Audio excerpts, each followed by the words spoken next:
NEET का जो exam होने वाला है उसमें अब केवल 30 डेज के अराउंड ही बचे हैं। अप्रैल का टाइम बचा हुआ है, उसी में कुछ करना है। तो मैंने एक प्लानर बनाया है 15 डेज का। मेरा प्रिपरेशन भी ज़्यादा उतना नहीं ठीक है, समथिंग टाइप है। तो मैं बताता हूँ आगे कैसे क्या करना है। बाकी यदि आप ये 15 डेज का जो मैं पर्सनली फॉलो करने वाला हूँ, बहुत ज़्यादा मैंने अच्छे से बनाया है, उसको फॉलो करते हो तो बायो में 330+, केम में 140+ एंड फिजिक्स में 100+ तो ला ही सकते हो। ये तो फिर रूटीन आपका है कि कैसे। तो कोड में मैंने बांट रखा है। 10 डेज का एक कोड 1 है और 5 डेज का अलग से कोड 2 है, तो उसके बारे में बात करेंगे। बाकी ये रूटीन होगा कोड 1 का, यानी 10 डेज का रूटीन क्या होने वाला है। तो मॉर्निंग में आपको 3 आवर्स NCERT बायोलॉजी पढ़ना है यदि आप समथिंग पे हैं तो। यदि आप कुछ पढ़ चुके हैं, मतलब आपका 35, 40, 45 बेसिक्स टाइप क्लियर है, कुछ चैप्टर्स आपने पढ़ा था बट बीच में आपने बैकलॉग ला दिया, गलतियाँ कर दी, तो आपका छूट गया, बहुत सारा चीज़ें बीच की छूट गई, या फिर बाद में आपने फिर से पढ़ना शुरू कर दिया, वैसे लोगों के लिए है। बाकी जीरो वालों के लिए अलग से एक है। 10 डेज तक उनको जीरो वालों को थोड़ा अलग चलना पड़ेगा, बाकी बाद में 5 डेज में वो दोनों साथ में आ जाएंगे। तो मॉर्निंग 3 आवर्स में NCERT बायोलॉजी पढ़ेंगे। जो समथिंग वाले होंगे वो अपने हिसाब से NCERT बायोलॉजी या शुरू से आप पढ़ सकते हैं, या फिर जो यूनिट यहाँ पे मेंशन्ड है उसका NCERT पढ़ सकते हैं। बाकी जो 4 आवर्स, उसके बाद 4 आवर आपको देना है कोड 1 टास्क पे। जो कोड 1 का ये टास्क मैं आगे बताने वाला हूँ, जो 3 टास्क होंगे उसको देना होगा कोड 1 टास्क को 4 घंटे। उसके बाद 2 से 5 टेस्ट, उसके बाद 5 या 6, जब से यदि 5 से 6 आप कुछ बाहर जाना चाहें, घूमना चाहें तो वो कर सकते हैं। 6 से 9 जब भी आपको 3-4 घंटे तो ज़रूर निकालना है, टेस्ट एनालिसिस करना है। और 9 से 12 उत्थान सीरीज, उसका भी मैंने दे रखा है, आपको प्लेलिस्ट मिल जाएगा मेरे चैनल पर। उत्थान सीरीज MR सर का है, उसका प्लेलिस्ट मैंने बना रखा है पूरा सीक्वेंस में कैसे करना। मेरे वाले सीक्वेंस से आप करना प्लीज़, क्योंकि मैंने जो सीक्वेंस करा मैं वो फॉलो करने वाला हूँ। बहुत ही अच्छा सीक्वेंस मैंने बनाया। I am proud of my self. Mistake book एक बनाने के लिए आप लोगों ने बनाया होगा, जो थोड़ा बहुत पढ़े हैं वो बनाए होंगे, नहीं बनाया है तो आप इसको बनाएंगे तो उसको गो थ्रू करना है। बाकी जीरो वालों को क्या करना है, तो कोड 1 का जो टास्क है इसको कंप्लीट करना है, क्योंकि बायोलॉजी का जो मैं लेक्चर दे रखा हूँ, जो विपिन सर का है NCERT वाला लेक्चर है, जिसका PDF नहीं वीडियो में, उसका भी प्लेलिस्ट मेरे ही चैनल पे मैंने बना के रखा हुआ है, क्लास 11-12 दोनों का। तो आप जाकर चेक कर सकते हो। और वहाँ से जैसे कि फर्स्ट डे पर बायोलॉजिकल डाइवर्सिटी का यूनिट 1 आपको कंप्लीट करना है। बायोलॉजिकल डाइवर्सिटी यानी लिविंग वर्ल्ड, बायोलॉजिकल क्लासिफिकेशन वगैरह वाले चैप्टर का, तो आप उसको देख सकते हो कोड 1 टास्क में शुरू से, यानी 7 आवर्स देकर देख सकते हो। तो इसको देखने में आपको 3-4 आवर्स लगेंगे, तो यानी ये दोनों साथ में मिलाकर करोगे तो आपको ईजिली हो जाएगा, क्योंकि आप पहली बार पढ़ रहे होगे। तो यदि आपने पहले से पढ़ रखा है तो आप इसी में घुस जाओ, इससे करो, सही से होगा। इसके बाद आपको जो टेस्ट तो आपको भी देना है, बाकी जो टेस्ट एनालिसिस है वो थोड़ा अलग करना है, क्योंकि मिस्टेक टॉपिक को आपको अच्छे से रीड करना है। इन लोगों को क्या है कि मिस्टेक जहाँ जहाँ हुआ है उसको बस गो थ्रू कर लेना है, बट आपको मिस्टेक टॉपिक को अच्छे से NCERT से कहीं से भी नोट्स से रीडिंग करना है। बाकी कोड 1 का टास्क जो, क्योंकि आपका थोड़ा बड़ा कोड 1 का टास्क लगेगा, क्योंकि आप जीरो पे हैं, तो आपको अच्छे से लेक्चर वगैरह देखना पड़ेगा जो मैंने दिया हुआ है। प्लेलिस्ट बनाकर, बहुत सारे प्लेलिस्ट आपको मिल जाएंगे, आप जाकर देखो एक बार चैनल पे। मेरे प्लेलिस्ट के सेक्शन में मैंने अच्छे अच्छे प्लेलिस्ट बना के रखे हैं। फिर उत्थान सीरीज आपको भी मस्ट में फॉलो करना है। ये नहीं भी फॉलो करेंगे, लक्ष्य के एक इंटरवल जो रिवीजन करवा रहे हैं हमारे सर, उससे भी कर लेंगे, या खुद से कर लें, मिशन 100 के बुक से कर लें, ये कर सकते हैं। लेकिन उत्थान अच्छा है करना चाहे तो। बाकी लेकिन ये जो जीरो वाले हैं उनके लिए मस्ट है, वो करेंगे तो पक्का 80 के अराउंड मार्क्स के लिए तो कंफर्म कर देता है उत्थान सीरीज। बाकी जो कोड 1 का पहले हम लोग देख लेते हैं क्या शेड्यूल रहने वाला है। तो फर्स्ट डे पे आपको बायोलॉजिकल डाइवर्सिटी का यूनिट 1 करना है, पीरियोडिक टेबल, मोल कॉन्सेप्ट, ये करना है। ये आपको जो मेरा कम्युनिटी पोस्ट है उसमें भी भेज दूंगा मैं, तो वहाँ से भी आप देख सकते हो। बाकी आप एक और चीज़, आप मेरे को सब्सक्राइब कर लो चैनल को, और फर्स्ट डे पर आप अपना जो भी टू डू लिस्ट होगा कि ये करना है मुझे, biological diversity, periodic table, trends या मोल कॉन्सेप्ट, या फिर यदि आप अपने हिसाब से कर रहे हो, कुछ अलग कर रहे हो, तो उसका भी आप टू डू लिस्ट बनाकर जो मेरा कम्युनिटी है उसमें आप पोस्ट कर दो, फ़ोटो डालकर। कि ये मैंने किया है। कंप्लीट होने के बाद भी रात में करोगे तो उससे भी आपको अप्रिसिएशन मिलेगा, मैं भी अप्रिसिएट करूँगा, लोग भी अप्रिसिएट करेंगे, तो उससे और मोटिवेशन आएगा आपको कि हाँ मैं भी और करना चाहिए। ऐसे नहीं करने से, अकेले अकेले करने से थोड़ा दिक्कत होती है, तो ऐसे करोगे तो आपको और भी मोटिवेशन आएगा, तो आप जल्दी कर पाओगे। जीरो पर हो तो खास करके करना ज़रूर। कम्युनिटी ज्वाइन कर लेना, मतलब मुझे सब्सक्राइब कर लेना, और कम्युनिटी आपको चैनल पे ही मिलेगा, उसका मैं इधर दिख जाएगा आपको, तो ऐसा रहेगा, उस पर क्लिक करना, आपको खुल जाएगा, वहाँ पे आप पोस्ट कर लेना। उसका वीडियो भी मैं अटैच करूँ कैसे पोस्ट करना है। उसके बाद सेकेंड डे पे आपको जो प्लांट स्ट्रक्चरल ऑर्गेनाइजेशन का प्लांट वाला सेक्शन है, यानी मॉर्फोलॉजी एंड एनाटॉमी वाला, उसको करना है। और मेरा एक और प्लेलिस्ट आपको मिल जाएगा इनऑर्गेनिक का, प्लेलिस्ट सेक्शन में जाके देखो, आपको सब कुछ मोस्टली चीज़ें तो मिल ही जाएगी। तो केमिकल बॉन्डिंग, उसमें केमिकल बॉन्डिंग का लेक्चर दिया हुआ है वन शॉट, उसका फर्स्ट पार्ट आपको पहले करना है, और साथ में PYQs करने हैं, इसमें भी साथ में PYQs। तो ऐसे ही केमिकल बॉन्डिंग के 3 पार्ट में मैंने कहा है कि बांट के आपको देखना है, 3 दिनों में आपको लेक्चर कंप्लीट करना है वन शॉट का, और PYQ भी कर लेना है। बाकी थर्मोडायनेमिक्स करना है सेकंड डे पे, और थर्ड डे पे थर्मोकेमिस्ट्री करना है। तो ये सब कैसे करें, फिजिकल केमिस्ट्री का सेक्शन कैसे किया जाए, तो उसके लिए आप क्या करो कि सुधांशु सर एक हैं PW के ही, उनका फिजिकल केमिस्ट्री का वन शॉट का उन्हीं सीरीज का एक चला था, जिसका मेरे को याद नहीं है, 2024 में शायद चला था, जो 7 आवर्स वगैरह का एटॉमिक स्ट्रक्चर वगैरह का लेक्चर है, बड़ा बड़ा थोड़ा लेक्चर है, कोई छोटा लेक्चर भी है, 5 आवर्स का मोल कॉन्सेप्ट ऐसा कर करके है। आप सर्च करोगे उम्मीद बैच तो आ जाएंगे उनका, जिसमें आपको, हाँ, जिसमें आपको यदि याद करना तो रेडॉक्स रिएक्शंस का लेक्चर साथ में है। छोड़ो, मैं उसका भी आपको प्लेलिस्ट बना के ही दे दूंगा भाई, क्यों आप करोगे इतनी मेहनत। मेरे प्लेलिस्ट सेक्शन में जाके आप उसको भी देख लेना, प्लेलिस्ट उसका बना हुआ मिल जाएगा आपको, अभी बना के मैं उसको भी पब्लिश कर दूंगा। बाकी थर्ड डे पे आपको बायोटेक्नोलॉजी का यूनिट करना है। तो ये सब करना कैसे है तो मैंने बता दिया है कि जो मैंने वीडियोस दे रखे हैं विपिन सर के, दे रखे हैं, क्या प्लेलिस्ट बना के रखे हैं, उसमें से खोज के बायोटेक्नोलॉजी यूनिट में कौन कौन से चैप्टर हैं, NCERT साथ में रख के आपको पढ़ना है। NCERT में 2 चैप्टर हैं, बायोटेक्नोलॉजी प्रिंसिपल वाला और एक बायोटेक्नोलॉजी एप्लीकेशन वाला, दोनों का वन शॉट, यानी NCERT का वन शॉट देख लेना है साथ में NCERT रख के। उसके बाद आप NCERT पढ़ना चाहो तो पढ़ लो जल्दी जल्दी, ऐसे करना है। जीरो पे हो तो, जीरो पे नहीं हो तो आप लेक्चर देखने का जरूरत नहीं है, आप NCERT भी पढ़ सकते हो डायरेक्टली। यदि आप बेटरमेंट चाहते हो तो लेक्चर भी देख सकते हो, आपकी मर्जी, टाइम है आपके पास तो करो, बाकी ये तो करना ही आपको। बाकी फोर्थ डे पे सेल यूनिट का फ्रॉग और कॉकरोच जो यहाँ पे रह गया था, वो यहाँ सेल यूनिट में आया, क्योंकि सेल अच्छे से लोग पढ़ लेते हैं, सेल को उतना टाइम लगेगा नहीं, सेल साइकिल में भी ज़्यादा लोगों को टाइम लगेगा, बहुत अच्छे समझे हुए रहते हैं, आधा से ज़्यादा चीज़ें। मियोसिस में थोड़ा दिक्कत है वो पढ़ना, और बायोमॉलिक्यूल्स से आपको पढ़ना है इसमें। तो फ्रॉग एंड कॉकरोचेज आपको सालोगे तो चलेगा, कॉकरोचेज पे ज़्यादा टाइम लगेगा, फ्रॉग पे जरूर टाइम लगेगा, क्योंकि पिछले साल 4 क्वेश्चन आए थे सिर्फ और सिर्फ फ्रॉग से, तो आप जरूर टाइम देना इसको, फ्रॉग को अच्छे से थोड़ा। बायोमॉलिक्यूल्स पहले करना, उसके बाद फ्रॉग करना, उसके बाद cell cycle and cell division का मियोसिस वाला सेक्शन करना, फिर कॉकरोचेज, फिर सेल करना। इसके बाद केमिकल बॉन्डिंग, इसमें कोऑर्डिनेशन का पार्ट शुरू कर देना है, लिगेंड्स तक इसको में कर लेना है आपको। उसके बाद केमिकल इक्विलिब्रियम इसमें करना है, 5th डे पे आयनिक इक्विलिब्रियम करना है, और 6th डे पे आयनिक इक्विलिब्रियम रिकैप करके या कंप्लीट कर देना है, या फिर उसको कंप्लीट करके रिवाइज कर लेना है। और रिडॉक्स रिएक्शन का लेक्चर देख लेना है। रिडॉक्स रिएक्शन आप पढ़े हुए होते हैं मोस्टली, आपको पता ही होगा, यदि नहीं पढ़े हैं तो उसमें अच्छा से पढ़ाए हैं सर, वो भी अच्छे से पढ़ लेना है, और क्वेश्चन कर लेना है PYQ से। कोऑर्डिनेशन कंपाउंड्स का भी PYQ से क्वेश्चन कर लेना है, और कोऑर्डिनेशन कंपाउंड का लेक्चर्स देख लेना है। लिगेंड तक यहाँ देखे थे, फिर इसको बाकी के बाद के 2 पार्ट्स में बांट के देख लो। 5th डे पर इकोलॉजी का यूनिट करना है, 6th डे पर जेनेटिक्स यूनिट, इवोल्यूशन छोड़ देना, क्योंकि ह्यूमन वेलफेयर यूनिट जो है, यानी ह्यूमन हेल्थ एंड डिजीज, और वो क्या बोलते हैं माइक्रोब्स इन वेलफेयर वाला यूनिट, बायोगैस वगैरह जो बनाते हैं जिसमें सेडिमेंटेशन करके करते हैं वाली यूनिट, उसमें के साथ इवोल्यूशन को भी पढ़ लेना है आपको 7th डे पे। और साल्ट एनालिसिस उसी में कर लेना। साल्ट एनालिसिस को बहुत ही मस्त लेक्चर मेरे को मिला एलन का, वो आप देख लेना, वो भी मैंने अटैच कर दिया। मैंने तो ऐसे तो देख रखा है, लेकिन मेरे को पूरी तरह से याद नहीं हुआ, तो मैं फिर भी याद करूँगा फिर से। इलेक्ट्रोकेमिस्ट्री आपको फिर वो भी सर का, वो मैं प्लेलिस्ट बोला हूँ दे दूँगा, तो दे दूँगा पक्का से। 8th डे पे फुल रिप्रोडक्शन का यूनिट कर लेना। केमिकल कोऑर्डिनेशन रिलेटेड है, क्योंकि रिप्रोडक्शन ह्यूमन रिप्रोडक्शन से, इसीलिए मैंने इसी में इसको ऐड कर दिया है। वैसे भी आपको ह्यूमन रिप्रोडक्शन और रिप्रोडक्टिव हेल्थ आप बहुत ही अच्छे से पढ़ चुके होते हैं। Sexual reproduction in flowering plant का शुरू वाला यूनिट भी आप बहुत अच्छे से पढ़ चुके होते हो, 12th में जाते हो तो ये आपको मैं ज़्यादा टाइम नहीं लगेगा, केमिकल कोऑर्डिनेशन घुसा दोगे तब भी। ब्लॉक केमिस्ट्री का P ब्लॉक कर लेना है, P ब्लॉक का भी मैंने दे रखा है। P ब्लॉक उतना इंपॉर्टेंट अब रहा नहीं है, पर आपको कर लेना है, ब्लॉक केमिस्ट्री का है। ये पीरियोडिक टेबल अच्छे से कर रहे लिए होगे तो ये ज़्यादा टाइम नहीं लगेगा। इसके बाद इलेक्ट्रोकेमिस्ट्री खत्म कर देना है, यहाँ पे सॉल्यूशन करना है। सॉल्यूशन भी आप बहुत अच्छे से पढ़े होते हो, इसीलिए मैंने इलेक्ट्रोकेमिस्ट्री के साथ में घुसा दिया इसको।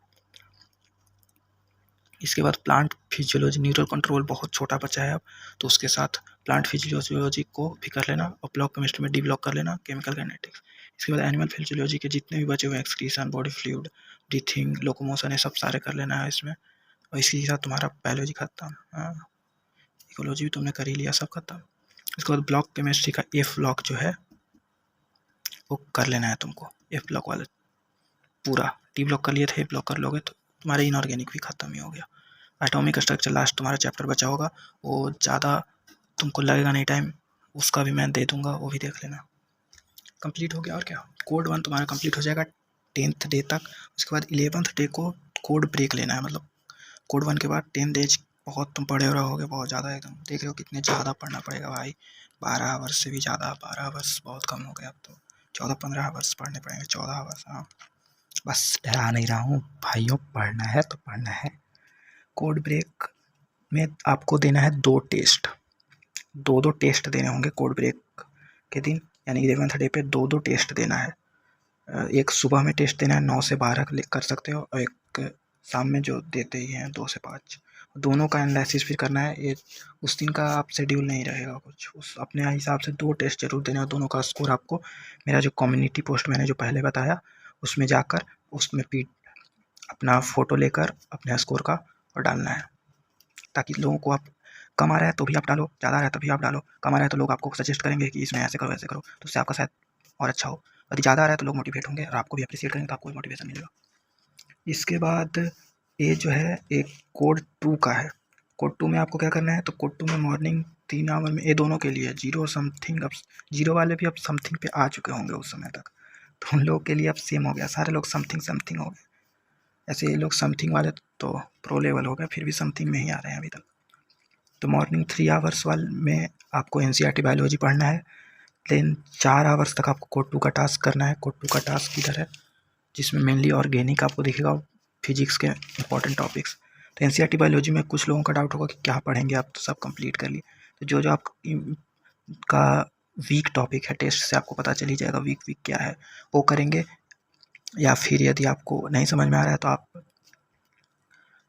इम्पॉर्टेंट यूनिट्स कर लो, जैसे बायोटेक्नोलॉजी एक दिन कर लो, एक दिन इकोलॉजी कर लो, एक दिन जेनेटिक्स यूनिट कर लो, एक दिन ह्यूमन वेलफेयर यूनिट कर लो, एक दिन एनिमल फिजियोलॉजी कर लो। ये बहुत इंपॉर्टेंट 5 दिन का हो जाएगा आपका।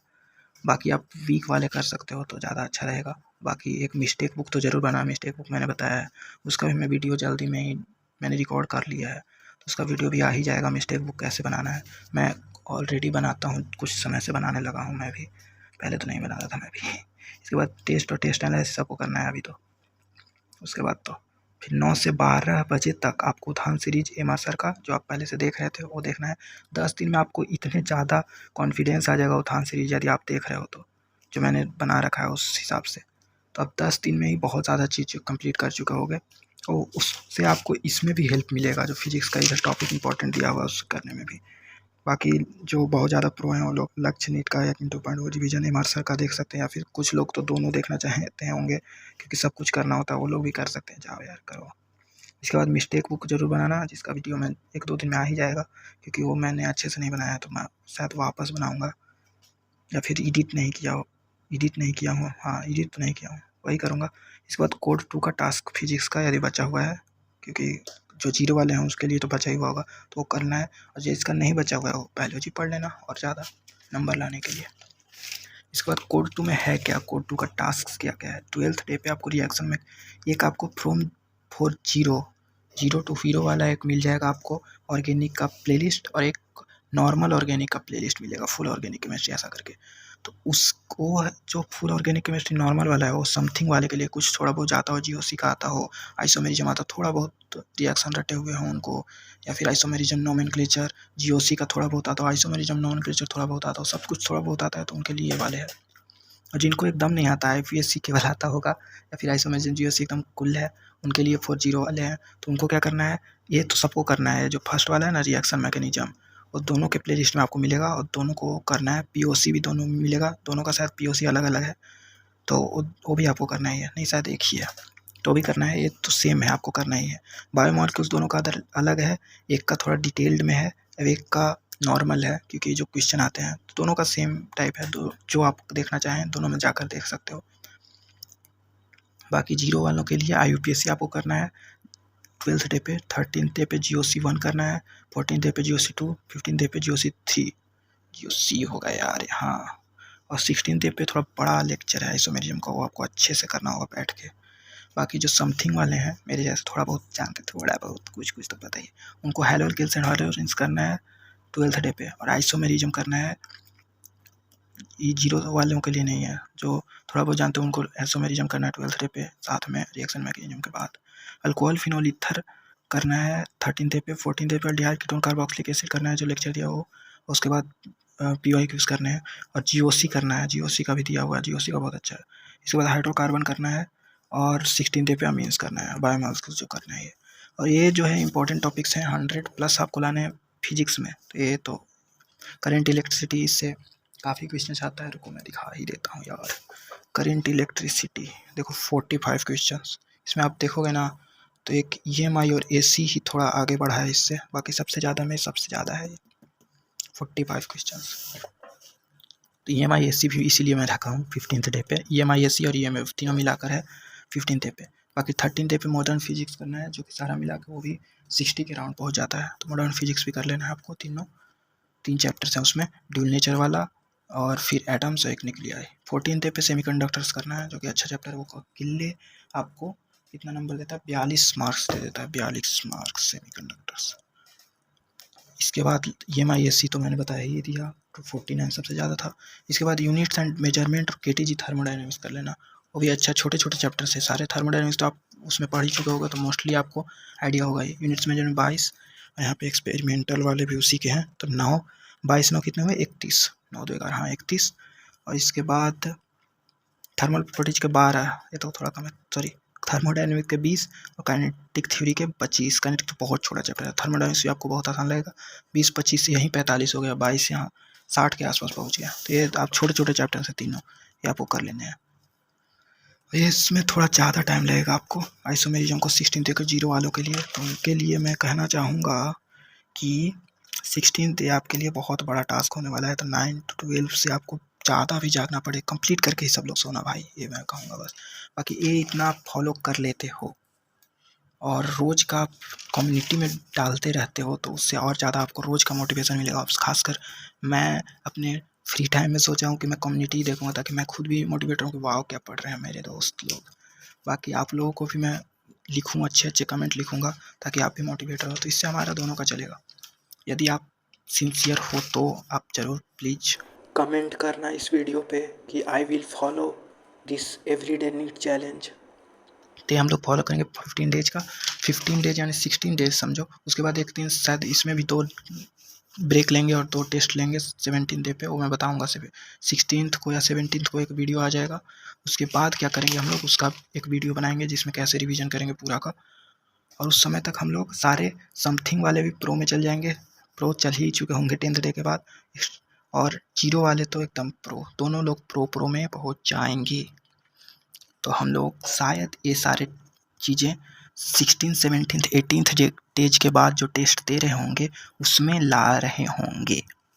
बाकी आपको यदि रील्स का एडिक्शन है, शॉर्ट्स का एडिक्शन है, जिस कारण आप ये सब नहीं कर पा रहे हो कंप्लीट, तो आप मेरा एक वीडियो है शॉर्ट्स और रील्स के एडिक्शन को ठीक करने के लिए, वो भी देख लो, वो भी आपका शॉर्ट्स और रील्स का एडिक्शन भी ठीक हो जाएगा। बाकी पढ़ाई करते रहो, मोटिवेशन वाले कोट्स मतलब छोटे छोटे मैंने कुछ कुछ वीडियोज़ भी बना रखे हैं बहुत पहले से। मैंने जब चैनल नहीं था तब से ही उसका थंबनेल बस मैंने नहीं बनाया, तो आज ही मैं बना लूँगा उसका थंबनेल, और सब भी डालते रहूँगा मैं 2-3 दिन पर, ताकि आप लोगों को मोटिवेशन मिलता रहे। और कुछ कुछ इसमें तो लाइफ हैक्स भी हैं, जो मेरे पर्सनल लाइफ हैक्स हैं। तो बस यार कंप्लीट कर लो सारा, और हम भी फोड़ेंगे, तुम भी फोड़ो, साथ में फोड़ेंगे दोनों लोग। और जब साथ में रिजल्ट के दिन मिलेंगे तो शायद क्या पता हमारा हो, क्या पता हमारा ना हो। तो ऐसा नहीं है कि होगा ही, क्या पता लक का भी फैक्टर होता है, नहीं भी हो, तो उससे घबराना नहीं है। बस हम लोग मेहनत कर सकते हैं तो मेहनत करेंगे जितना हो सकता है, और होगा तो ठीक है, नहीं होगा तो भी ठीक है भाई, कुछ तो सीख के जाएंगे। जो भी होगा देखा जाएगा। लूप में तो नहीं फंसेंगे ना, ड्रॉप के बहुत ज़्यादा फंस लिए यार, एक ड्रॉप ही बहुत ज़्यादा होता है, 2-3 तो भाई साहब, तो लूप में फंसना ही बेकार है। इससे बढ़िया लग जाओ यार, 30 दिन ही है। बाकी एक वीडियो मैं बनाया हूँ isolating from sorry isolating for 30 days, 30 दिन के लिए सबसे अलग हो जाओ। उस पर 7 टेक्निक बताए हूँ, वो भी फॉलो करोगे तो ये कंप्लीट करना आसान हो जाएगा, क्योंकि मैं वो फॉलो कर रहा हूँ और बहुत ही अच्छा है। तो वो भी वीडियो देख लेना, वो शायद आ ही जाएगी। सब्सक्राइब करके रख लेना, आपको सारे वीडियोज आ जाएंगे अच्छे अच्छे। और आप इस मेरे साथ जुड़े रहोगे तो पक्का से अच्छे मार्क्स लाओगे। और फॉलो करेगा मुझे तो जो भी मैं बता रहा हूँ वो सब साथ में करेंगे। भाई लोग व्हाट्सएप पे कनेक्ट हो जाओ। लव यू ऑल, जिसने भी मेरे को लाइक किया और सब्सक्राइब किया जिसने नहीं किया उसको भी। सब लोग जहाँ से भी कुछ भी कर रहे हो यार, छोड़ के बस ये फॉलो कर लो, पक्का से बोल रहा हूँ, सही में हो जाएगा। सही बोल रहा हूँ। मैंने अपने मेरे 2 दोस्तों का शायद हुआ है, नहीं 3 दोस्तों का, उन सबसे भी मैंने बात की है, पक्के से हो जाएगा। जो उन्होंने कहा कि इतना करना बहुत हार्ड है, उन्होंने इतना ही कहा है। बाकी वो लोग उस समय लास्ट टाइम पे पता है कितने पढ़ते थे, होश उड़ जाएंगे तुम्हारे। एक 13 आवर्स पढ़ता था, एक 11 आवर्स, 10 से 11 आवर्स पढ़ता था। एक तो क्या ही बताऊँ, 3 to 4 आवर्स बस स्लीप करता था वो, बाकी समय 3 भर पढ़ता ही रहता था 30 दिन तक। लास्ट में टेस्ट देने के जिस दिन जाते थे ना, उस दिन बस वो ब्रेक लेता था, मतलब 4 दिन ब्रेक लिया होगा पूरे हफ्ते में, बाकी सारा दिन वो इतना 3-3 और 4-4 आवर्स होता था। सोचो वैसे लोगों का ही सिलेक्शन होता है भाई, हम लोगों को भी करना ही पड़ेगा, वरना हम लोग ऐसे ही रह जाएंगे। तो प्लीज़ बी सिंसियर।